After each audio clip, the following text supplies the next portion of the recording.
vous êtes prêts pour la parole de Dieu? Yes.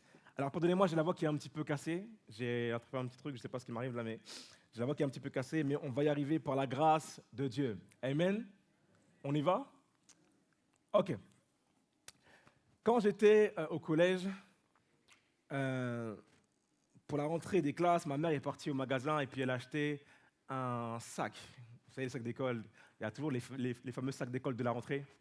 Et je suis là, et ma mère rentre à la maison, et elle me donne le sac. Et moi, je suis hyper excité. Et là, je vois le sac de face, il était beau, il était magnifique, il était merveilleux. Et puis après, je tourne le sac. Et quand je tourne le sac, il faisait cette taille-là.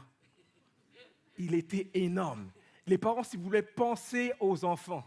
Nous, on aime ce qui est petit, ce qui est mignon, tu vois ce que je veux dire? Et là, j'ai mon sac énorme, et je dis, maman, je ne veux pas de ce sac. Il est trop gros. Et maman me dit, mais fiston, prends ce sac, j'ai donné tout mon amour, je veux que tu mettes ce sac à l'école.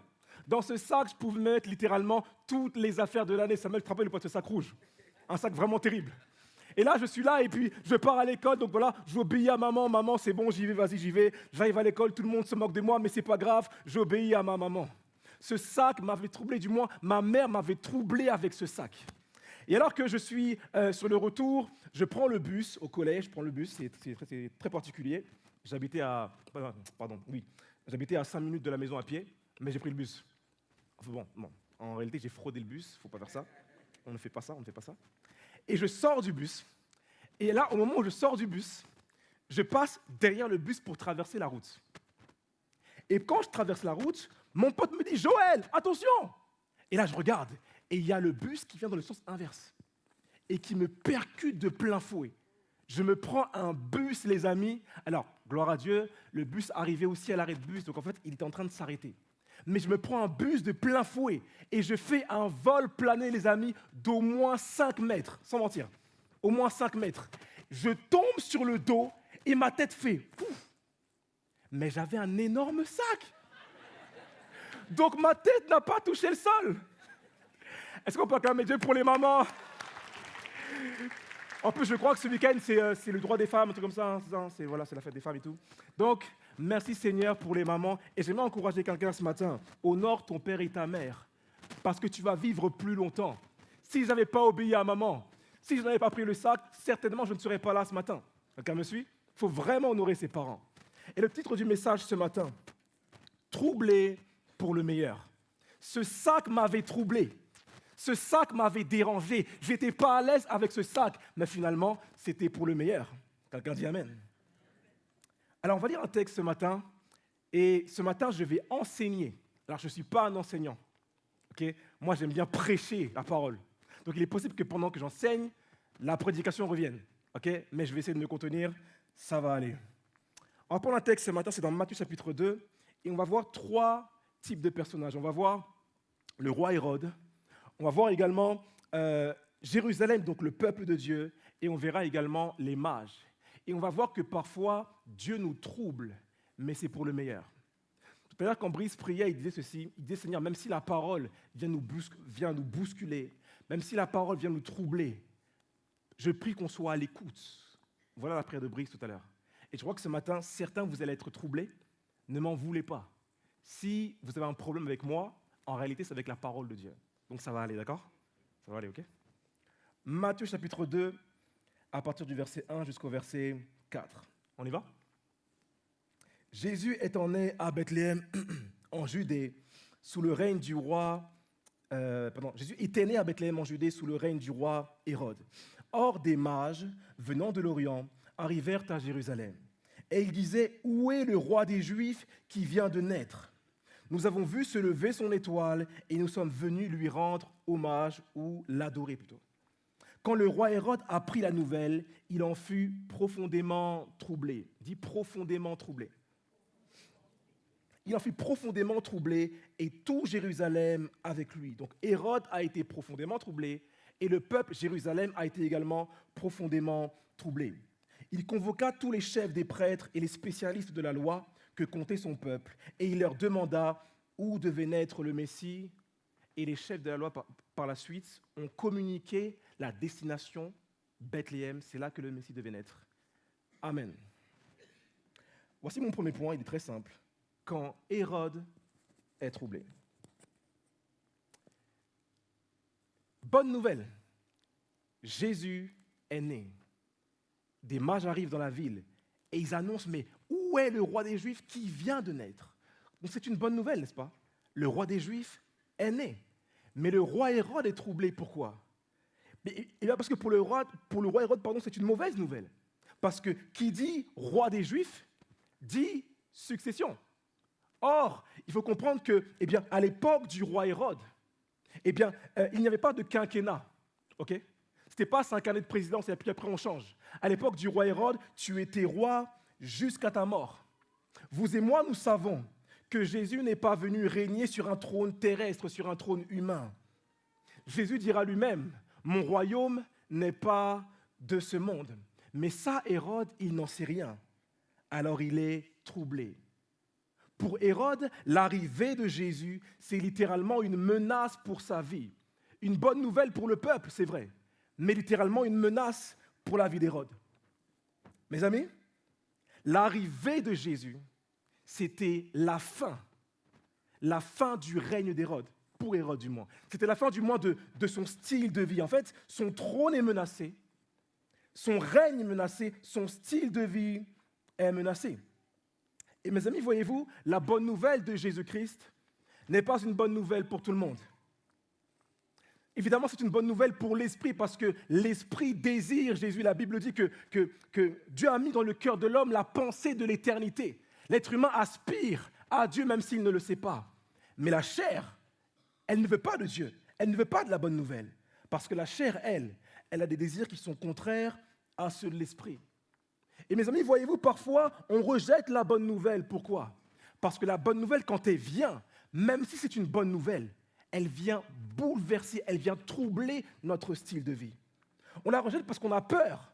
On a peur de perdre notre vie. On veut garder notre vie. On a peur d'abandonner des choses. Et pourtant, Jésus était clair sur le sujet. Il dira, celui qui veut garder sa vie la perdra. Mais celui qui perdra sa vie à cause de moi la sauvera. Quelqu'un dit Amen? 1 Corinthiens 1, verset 18, la Bible dit ceci. Car la prédication de la croix est une folie pour ceux qui périssent. Pourtant, la croix, c'est une bonne nouvelle, n'est-ce pas? Mais pour ceux qui périssent, c'est une folie. Mais pour nous qui sommes sauvés, elle est une puissance de Dieu. Et maintenant, j'entre dans le vif du sujet. Parce que parfois, il faut être concret. On va être concret ce matin. Lorsque Dieu a créé le monde, il a créé l'homme et la femme, Adam et Ève. Je donne un exemple parmi tant d'autres, ok? Et puis il leur a dit, voilà, il a créé le mariage. Il a dit, voilà, l'homme quittera son père et sa mère, s'attachera à sa femme, et ensemble, ils deviendront une seule chair. Dieu a posé les fondations de l'humanité.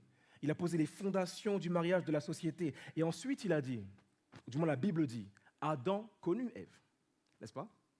Et l'Église dit Amen à ça. Adam connut Ève, autrement dit, Adam a eu un rapport intime avec Ève. Pour nous qui croyons, c'est une bonne nouvelle. C'est ce qu'on souhaite à chacun. Mais ça, les amis, c'est littéralement une folie pour ceux qui périssent. Attendre le mariage pour avoir des rapports intimes. Et entre nous, est-ce qu'il faut même se marier? Folie pour ceux qui périssent. Alors, le roi Hérode, lui, quand il apprend la bonne nouvelle, quand il réalise que son style de vie risque de changer, qu'est-ce qu'il fait?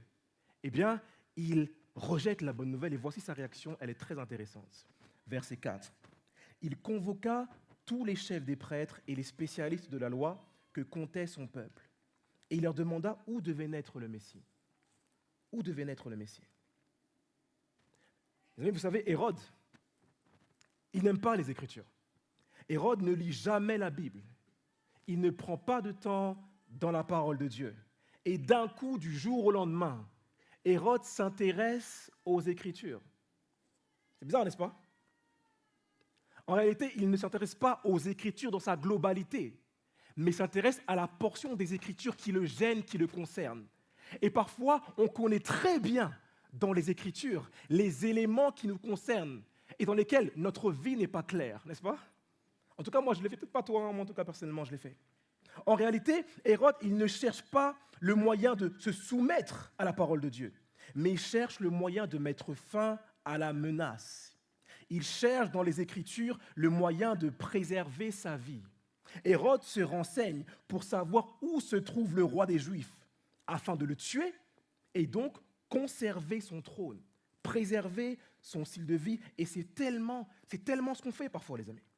On recherche dans la Bible des versets bibliques qui vont nous permettre de garder notre style de vie. Par exemple, l'Éternel est compatissant et miséricordieux. Il est lent à la colère et riche en bonté. Donc même si je fais mes affaires, Dieu est bon. Il est lent à la colère. Là où le péché abonde, la grâce. Seigneur, merci Seigneur, tu es amour. Seigneur, tu me comprends. Mais on oublie que le même Jésus a dit, va et ne pêche plus. Il n'a pas dit, va et pêche moins. Ok, je vais le redire. Jésus n'a pas dit, va et pêche moins. Il a dit, va et ne pêche plus du tout. Plus jamais. Plus jamais. Ne pêche plus du tout. Pourquoi ne pêche plus du tout? Parce que Jésus sait que si tu pêches, toi-même tout seul, tu vas faire marche arrière par rapport à Dieu. Et Dieu te veut dans sa présence. Alors quand il dit, va et ne pêche plus du tout, il est très sérieux. Quand il dit, soyez saints, soyez purs comme votre Père Céleste est pur, comme il est parfait, il est très sérieux. Quand il dit, va et ne pêche plus, il est extrêmement sérieux. Il sait qu'on aura du mal, mais c'est un commandement de Dieu, mes amis. Et Jésus le dit pourquoi? Parce qu'il nous veut auprès de lui. Et le péché, c'est un mur entre nous et Dieu. Lorsqu'on est dans cet état, un peu comme Hérode, lorsqu'on est dans cette situation de péché, de double vie, eh bien, j'ai remarqué qu'on a, qu'on est du coup dans l'Église. J'ai remarqué en fait qu'il y a 3 types de réactions. Vous savez, je suis né dans l'Église. Et ça fait 15 ans que je suis conscient de l'Église, okay, que j'observe vraiment l'Église. Ça fait 12 ans que je suis enfant de Dieu, que je suis né de nouveau. Et dans ma propre vie, mais également dans l'Église, j'ai observé 3 réactions qu'on a quand on est tiède, quand on est sec spirituellement. Vous voulez savoir? Première réaction. Quand on est sec spirituellement et qu'un jour on rencontre des mages, des jeunes qui sont zélés, qui ont un feu nouveau, qu'on a perdu, qu'on n'a plus. Quand on voit des jeunes qui sont là, qui arrivent, un peu comme les mages, qui veulent juste Jésus, il est où Jésus? Moi je veux Jésus, moi je veux le roi des Juifs, je veux le voir, je veux adorer le roi des Juifs. Voici la première réaction, et là c'est la bonne réaction à avoir. Première réaction, quand on rencontre ces jeunes qui sont embrasés, eh bien, on est boosté spirituellement. Quand on voit ces gens qui sont en feu alors qu'on était tiède, quand on les voit, ça nous embrase. C'est comme s'ils nous influencent, ils nous contaminent, ça nous donne envie d'aller plus loin. On est encouragé en les voyant, ils nous embrasent, on a envie d'aller de l'avant. Ça, c'est la bonne réaction. Maintenant, deuxième réaction, qui est là un peu moins bonne. Celle-là, je la vois très souvent dans l'Église, très souvent. Deuxième réaction, on évite les mages. On évite ce type de frères et sœurs. On n'est pas à l'aise avec eux. On est gêné quand ils sont là. Parce que leur feu, c'est comme un miroir. Et on a l'impression qu'on n'est pas à la hauteur. Alors on les évite. On prend du recul. On a l'impression que quand ils sont là, ils nous jugent. Alors que non, ils sont juste là, ils sont juste en feu. Mais on se sent jugé par eux. Juste parce que leur nature est comme contraire à la nôtre. Ils nous gênent. On n'a pas envie de connecter avec eux. Ils sont troublants. Et troisième réaction dans ce cas-là, qui est pour moi la pire. On fait semblant d'être spirituel. Celle-là, c'est vraiment terrible. Et je l'ai fait. On est sec spirituellement. On sait qu'il n'y a plus la vie, mais on fait semblant qu'on est zélé. Tu sais, il y a un frère qui arrive et dit, waouh, moi j'ai fait un rêve, j'ai eu des visions. Et tu dis, ah ouais, moi c'est vrai que moi aussi, hier, j'ai fait un rêve et puis Dieu m'a parlé, c'était incroyable. Mais tu sais que ce n'est pas vrai. Et tu fais semblant. Et c'est exactement ce que Hérode a fait. Lisons les Écritures, Matthieu 2, versets 7 et 8. Écoutez, c'est tellement intéressant. Là-dessus, donc après avoir vu les mages, okay, après avoir vu les prêtres et les sacrificateurs, là-dessus, Hérode fit appeler secrètement les mages et se fit préciser à quel moment l'étoile leur était apparue. Puis, il les envoya à Bethléem en disant, allez là-bas, renseignez-vous avec précision sur l'enfant. Puis, quand vous l'aurez trouvé, venez me le faire savoir pour que j'aille moi aussi l'adorer. À l'époque, j'aurais dit Zerma. Genre. Intéressant. Le roi Hérode fait appeler secrètement les mages. Pourquoi secrètement? Parce que ce qu'il a fait là, il n'aurait pas pu le faire devant les prêtres. Parce que c'est les prêtres qui lui ont dit que Jésus est à Bethléem. OK? Donc Hérode fait appeler secrètement les mages. Les mages arrivent, OK, monsieur le roi, où est-ce qu'il est Jésus? Où est-ce qu'il est le roi des Juifs? Vous savez, dans la prophétie, c'est Michée 5, verset 1, la Bible dit que le roi des Juifs devait naître, le Messie devait naître à Bethléem, terre de Juda. Tu n'es certes pas la plus grande des villes de Juda, mais de toi va naître le Messie, le Sauveur. Imaginez la réaction des mages. Ils finissent avec l'information, ils partent, et là ils avancent. Waouh! Mais le roi, il est consacré. Waouh! Le roi, il est incroyable. Il aime vraiment Jésus. Il est prêt à lui laisser le trône de son cœur. Si Jésus avait vu la scène, il aurait pu dire ceci. Matthieu 23, verset 3. Faites donc tout ce qu'ils vous disent. Oui, allez bien à Bethléem. Il est bien là-bas, Jésus. Il faut aller à Bethléem. Et réglez votre conduite sur leurs enseignements. Mais gardez-vous de prendre modèle sur leurs actes. Car ils parlent d'une manière et agissent d'une autre. Hérode est troublé. Il en devient hypocrite. Il joue un double jeu. Il justifie son style de vie qui est contraire à Dieu. Il veut préserver son style de vie. Pourquoi? Parce que, finalement, Hérode, en réalité, la raison pour laquelle il fait tout ça, elle est très simple. C'est parce que Hérode ne fait pas partie du peuple de Dieu. Hérode est arrivé à Jérusalem, ça fait 30 ans qu'il est là déjà. 30 années qu'il est à Jérusalem. Des années et des années qu'il est sur place. Il est là au milieu du peuple depuis 30 ans. Il connaît les mœurs, il connaît les coutumes. Ça fait 30 ans qu'il est au milieu du peuple. Mais Hérode n'a jamais fait partie du peuple. Être au milieu des enfants de Dieu comme ce matin ne signifie pas qu'on en fait partie. Amen. Je répète, troublé pour le meilleur. C'est le titre du message ce matin. Mes amis, ce qui précède la nouvelle naissance, c'est une conviction de péché, de justice et de jugement. Et la conviction de péché te pousse à la repentance, te pousse à abandonner ce style de vie qui est contraire à la parole de Dieu. Est-ce qu'on me suit? Et au moment où tu nais de nouveau, le Saint-Esprit atteste à ton esprit que tu es enfant de Dieu. Ça ne s'invente pas. C'est surnaturel. C'est le Saint-Esprit qui vient dans ton esprit et qui atteste. Celui-ci est mon fils bien-aimé. Voici ma fille bien-aimée. Et même si tu as des failles, même si tu n'es pas parfait, tu sais que le Père Céleste, c'est ton Père personnel. Il est à toi. Amen. Alors quand on se comporte comme Hérode, souvent, quand notre vie spirituelle n'est pas claire, vous savez ce qu'on fait? Vous voyez l'hypocrisie? Vous voyez le fait de jouer un double jeu? C'est comme si tu étais là et puis tu essayais de rester la tête en dehors de l'eau. Tu es en train de couler. Tu es en train de couler et tu te bats. Tu te bats pour garder les apparences. Tu te bats pour que tout le monde te voie comme un bon chrétien. Tu te bats finalement pour qu'on puisse dire, ok, lui vraiment il est consacré, lui vraiment il est avec nous. Et tu te bats et tu es en train de couler, mais tu fais tout pour rester la tête en dehors de l'eau. Et tu es en train comme de te débattre dans la mer. Alors que tu ne sais pas nager, tu te débats dans la mer, mais tu es en train de couler. Et tu te fatigues et tu t'épuises. Pourquoi? Parce que c'est épuisant de jouer un double jeu. C'est épuisant de faire l'acteur, si je puis dire. Ah, Seigneur, je peux dire ça. C'est épuisant de faire l'acteur, les amis. C'est épuisant de faire semblant.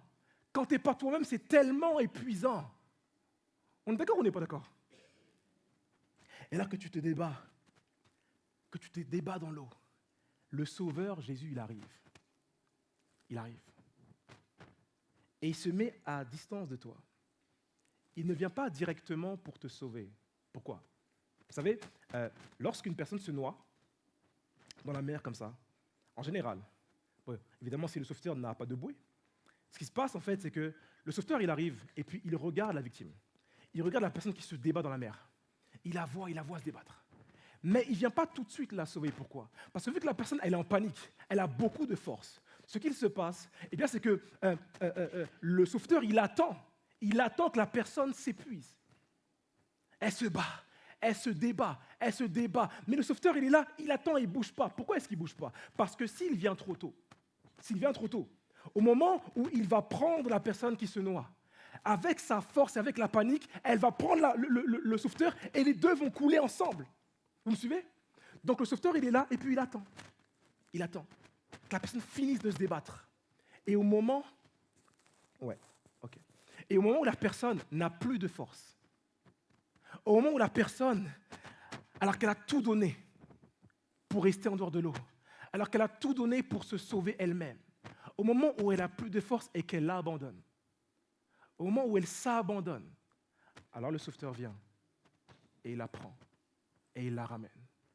Mes amis, Jésus n'est pas venu sauver des gens qui veulent se sauver eux-mêmes.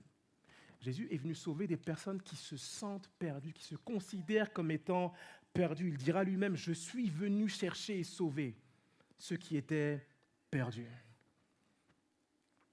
Hérode, c'est cette personne qui est dans l'église depuis beaucoup de temps, mais qui n'est toujours pas né de nouveau.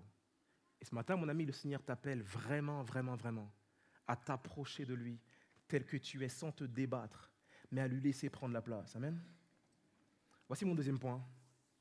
Quand Dieu maintenant trouble son peuple. Et là, j'aimerais d'abord m'adresser aux frères et sœurs qui sont ici dans l'église depuis un moment. Verset 2.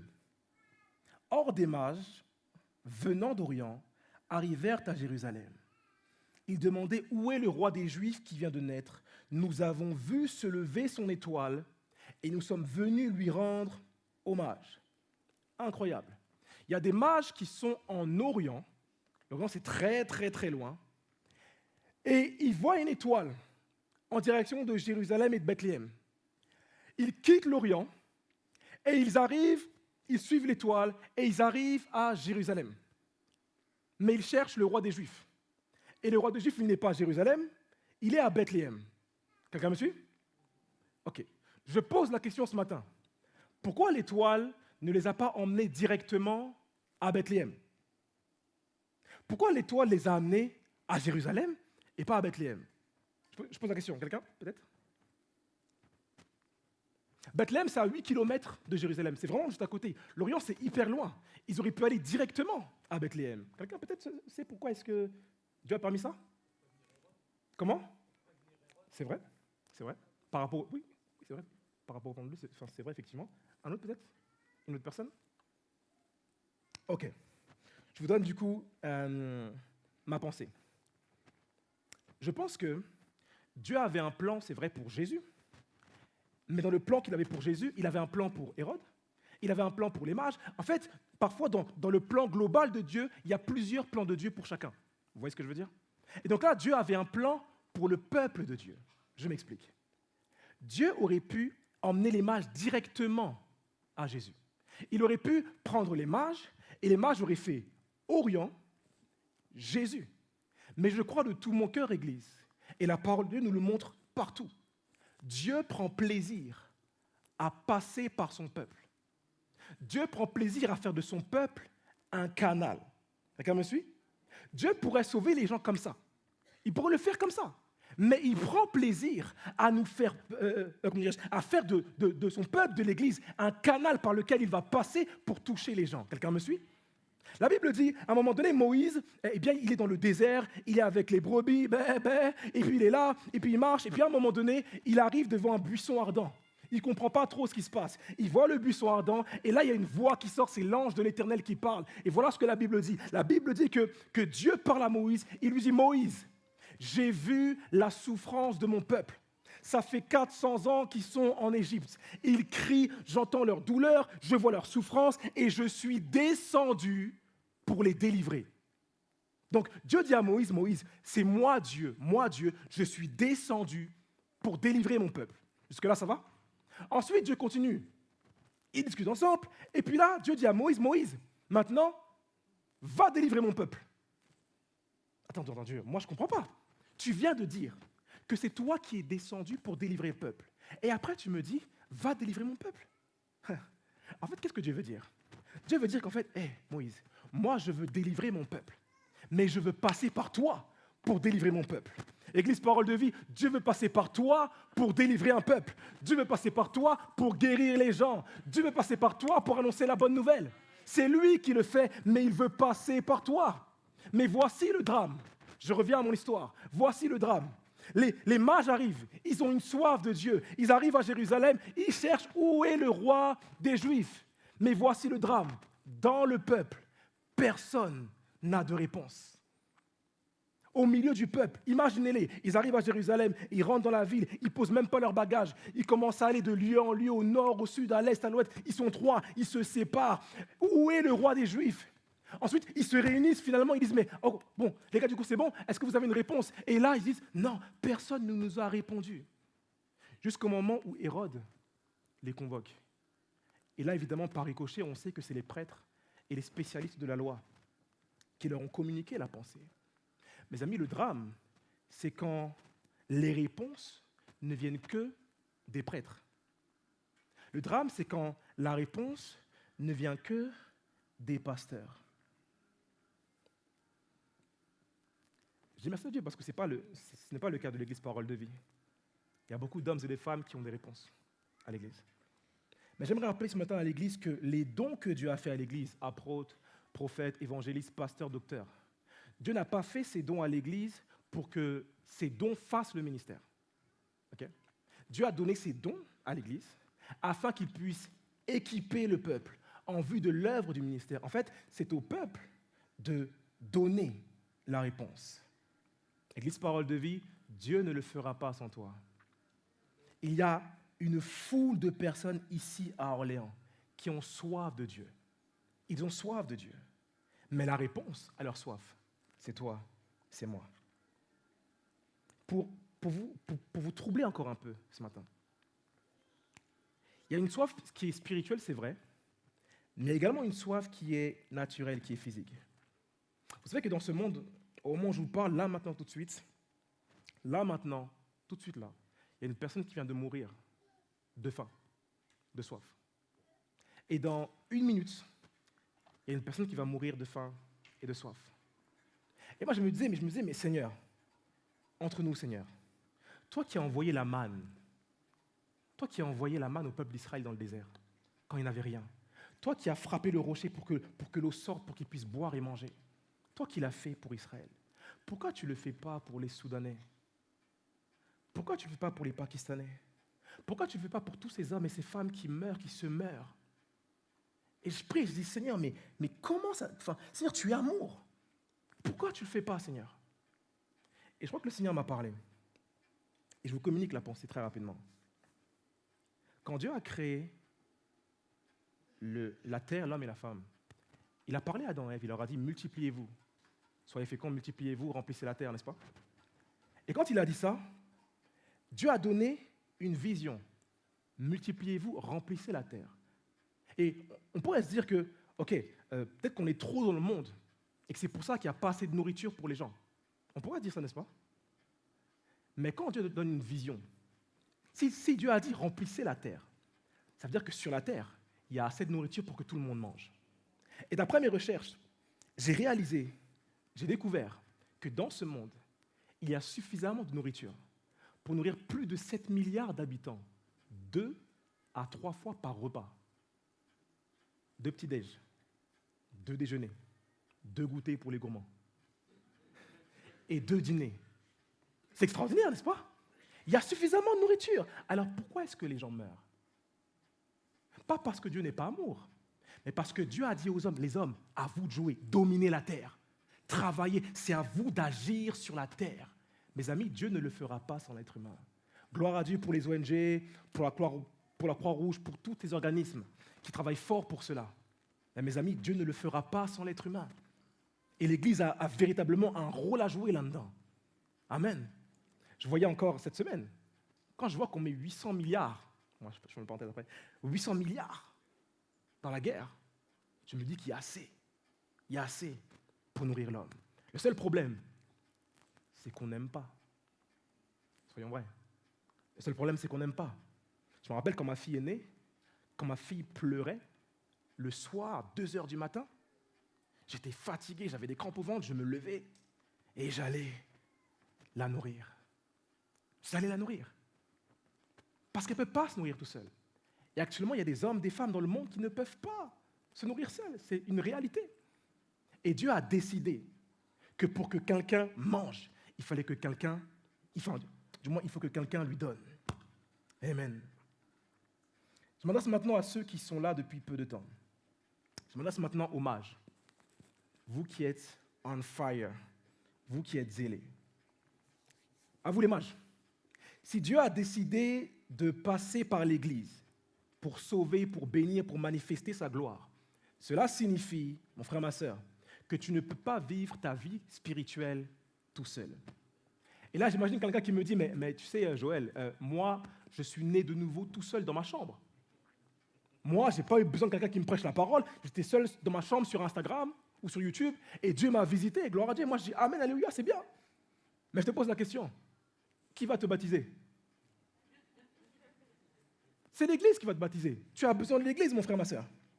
Ou alors, par exemple, quelqu'un me dira, mais Joël, tu sais, moi, je prie tout seul dans ma chambre, je me sens bien dans la présence de Dieu, ça me va très bien, je n'ai pas besoin de osmose, je n'ai pas besoin de groupe de jeunes, de groupe des aînés, de connecter avec les gens. Moi, je n'ai pas besoin de tout ça, je prie tout seul. Et d'ailleurs, Jésus a dit, quand tu pries, toi, va dans ta chambre, ferme ta porte, et ton Père qui est là dans le secret te le rendra. Et moi, j'y amène à ça. Mais Jésus a aussi dit, quand vous priez, dites notre Père. Comment tu fais pour obéir à l'un et pas à l'autre? Mon frère, comment tu fais? La Bible, du moins la vie chrétienne, se conjugue au pluriel. La Bible dit ceci, soyez pleins d'affection les uns les autres. Ayez les uns pour les autres une égale considération. Aidez-vous les uns les autres à porter vos fardeaux. Supportez-vous les uns les autres avec amour. Pardonnez-vous réciproquement. Encouragez-vous les uns les autres. Veillons les uns sur les autres. Aimez-vous les uns les autres. Comment tu fais pour appliquer tout ça si tu vis ta vie chrétienne seul? Mon frère, ma sœur, aimer Dieu, c'est aimer son frère. Aimer Dieu, c'est aimer sa sœur. Et je parle aux jeunes, pourquoi? Parce que souvent, quand on est un jeune zélé, on se sent le maître du monde. On a l'impression qu'on va tout gagner, qu'on va retourner la terre. Mon frère, ma sœur, tu ne pourras pas le faire sans l'Église. Il y a un appel à reconsidérer, à revaloriser l'Église. C'est tellement important. Aïe, aïe. Si tu n'aimes pas ton frère, si tu dis que tu aimes Dieu que tu ne vois pas, mais que tu n'aimes pas ton frère que tu vois, la Bible dit que tu es un menteur. Si tu dis que tu sers Dieu que tu ne vois pas, mais que tu ne sers pas ton frère que tu vois, il dit que tu es un menteur. Jésus même dira lui-même, j'étais en prison et vous m'avez visité. J'avais soif et vous m'avez donné à boire. J'étais nu et vous m'avez vêtu. Et là on va dire, mais Jésus, à quel moment on a fait ça? Quand tu l'as fait à l'un de mes petits, à l'un de mes frères, c'est comme si c'est à moi que tu l'avais fait. Les amis, les deux sont liés, on ne peut pas le faire sans l'Église. Et ce qui me touche également dans les mages, et je parle encore aux mages de l'Église ce matin, lorsque les mages sont arrivés dans la ville, ils ont posé des questions. Où est le roi des Juifs? Il est où? Montrez-le-nous. On ne sait pas. En fait, ils ont dit, je ne sais pas. Mais lorsqu'on a un zèle, et je l'ai vécu, et ça m'a créé beaucoup de problèmes, je vous assure. Lorsqu'on a un feu, lorsqu'on a un zèle, on se sent tellement invincible qu'on pense qu'on a raison. Mais mes amis, plus le temps passe, plus j'étudie la parole de Dieu, plus j'apprends à me connaître, plus j'apprends à connaître Dieu, et plus je réalise que je ne sais rien. J'ai fait 1 an et demi d'école biblique avec l'église de Mulhouse. 1 an et demi d'école biblique avant de faire l'école biblique que je fais là actuellement. Les amis, je suis sorti de là, j'avais l'impression que je ne connaissais rien. J'en avais appris beaucoup. Mais quand j'ai fini cette école, je me suis dit, en fait, Joël, tu ne sais rien. Tu ne sais rien. Et là, j'ai démarré l'école biblique avec mon frère Brice qui est là. Et plus on avance, plus on se rend compte qu'on ne sait rien. J'encourage les mages de l'Église, les jeunes vaillants qui sont zélés, valoriser l'Église. Pendant que l'équipe de louange se rapproche, je vais finir avec ceci. Ce qui doit troubler l'Église ce matin,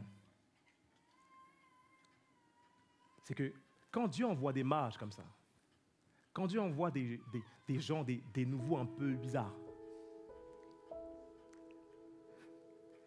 qui nous troublent un peu comme ça, c'est pour le meilleur. Dieu veut nous troubler pour le meilleur. Il ne veut pas qu'on reste confortable là où nous sommes. Et moi, j'ai un frère à moi qui est là ce matin, je ne vais pas citer son nom. Il prie tous les jours. C'est un fou de Jésus.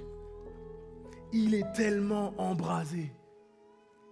Ruth, c'est que je parle. Il est tellement embrasé, le frère, que quand je le vois, au début, je voulais faire mon Hérode. Moi, je suis spirituel. Moi, je suis pasteur, tu sais. Je suis pasteur de l'église Parole de Vie maintenant. Ça y est, je suis pasteur stagiaire. Moi, je connais la parole de Dieu. Et puis le Seigneur m'a repris. Il m'a dit, Joël, apprends. Humilie-toi. Et je lui ai posé des questions. Je lui ai dit, frère, comment tu fais pour jeûner 60 jours? Tu viens juste d'arriver dans l'église. C'est quoi ce feu que tu as? Moi, je n'ai jamais fait ça de ma vie. Et maintenant, j'ai décidé de jeûner aussi un peu plus. Pourquoi? Parce que je n'ai pas rejeté la grâce qu'il a. Je n'ai pas esquivé la grâce qu'il a. Je l'ai embrassée et ça m'embrase. Les amis, actuellement, au moment où je vous parle, la personne dans l'église qui me booste, qui m'embrase le plus, c'est un nouveau. C'est un mage. Est-ce qu'on peut considérer ce matin les mages? Est-ce qu'on peut accepter les mages dans nos vies? Est-ce qu'on peut arrêter de les fuir ou de les trouver trop bizarres? Les amis, Dieu est bizarre. Oui. Dieu est bizarre. Dieu est bizarre. Matthieu 2, verset 10. Et là, c'est tellement fort. C'est tellement fort. Rappelez-vous, les amis. Les mages ont vu l'étoile. L'étoile les a dirigés, non pas à Bethléem, mais à Jérusalem. OK? Et puis, alors qu'ils ont posé la question, alors qu'ils se sont humiliés, ils ont dit, on ne sait pas. Aidez-nous, dites-nous. Ils ont reçu l'instruction, ils sont partis à Bethléem. Et sur la route, l'étoile qui avait disparu, elle est revenue. Parce que quand Dieu te conduit, à un moment donné, tu vas perdre l'étoile. Parce que Dieu veut que tu puisses te perdre au milieu du peuple pour demander de l'aide. Il faut que tu passes par l'église, mon frère. Matthieu 2, verset 10. En revoyant l'étoile, les mages furent remplis de joie. Ils entrèrent dans la maison, virent l'enfant avec Marie, sa mère, et tombant à genoux, se prosternant, ils lui rendirent hommage, ou du moins, ils l'adorèrent. Puis ils ouvrirent leur coffret et lui offrirent en cadeau de l'or, de l'encens et de la myrrhe, autrement dit, des cadeaux hyper chers, royaux.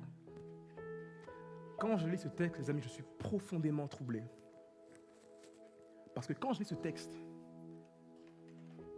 et que je vois les mages qui ont quitté l'Orient, qui ont fait des kilomètres et des kilomètres et des kilomètres, qui sont venus au milieu du peuple et qui ont dit, nous on cherche le roi juste pour l'adorer. Ce n'était pas que des paroles, c'était une réalité.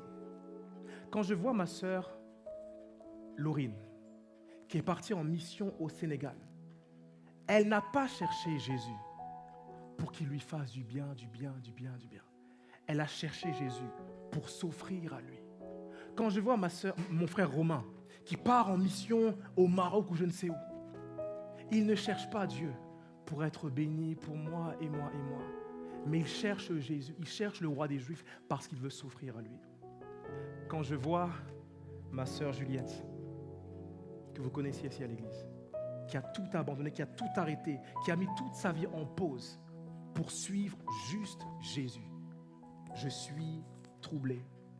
Mais troublé pour le meilleur. Les mages ont fait des kilomètres. Ils ont recherché Jésus, non pas pour être bénis, mais pour adorer Dieu et tout lui donner.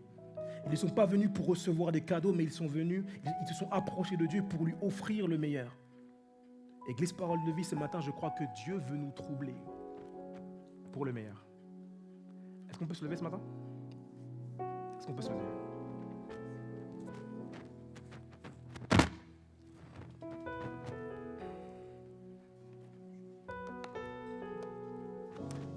Partagez bien. Avant qu'on prenne la louange, j'aimerais vous remontrer une image. Une image que je trouvais extrêmement intéressante. Bien. Je l'ai déjà fait avant l'histoire, mais là je vais le faire avec toi. Ça va? Dans quelques instants, on va élever Jésus. Hein? On va l'élever, on va le glorifier, on va l'adorer. Et on aime dire, Jésus, nous t'élevons, nous t'adorons, nous t'élevons. Mais comment élever Jésus? Comment élever celui qui est au-dessus de tout? Comment élever celui dont le nom est élevé au-dessus de tous les noms? C'est impossible. Tu ne peux pas porter Dieu. Alors comment faire pour élever Jésus? Eh bien, il faut faire comme les mages. Quand tu arrives devant Jésus, quand tu vois Jésus, quand tu vois sa gloire, alors il est beau, hein, mais c'est pas lui. Hein. Quand tu vois sa gloire, c'est bizarre de regarder un homme dans les yeux comme ça, c'est vraiment très bizarre, très troublant. Quand tu vois comme ça Jésus, le seul moyen de l'élever, c'est de s'abaisser. Et quand tu t'abaisses, alors, il est élevé. Alors, il est élevé. Et les mages ont ce cœur simple, ont ce cœur humble. Et Dieu les envoie dans l'église pour nous troubler, afin qu'on puisse revenir au premier amour, afin qu'on puisse revenir à la simplicité du cœur de Dieu et dire à Dieu, Dieu, je reviens au cœur de la louange. C'est ça le chant. Hein? Je reviens au cœur de la louange. Est-ce qu'on peut revenir ce matin au cœur de la louange? Yes. Alors chantons, prions. Alléluia, Jésus.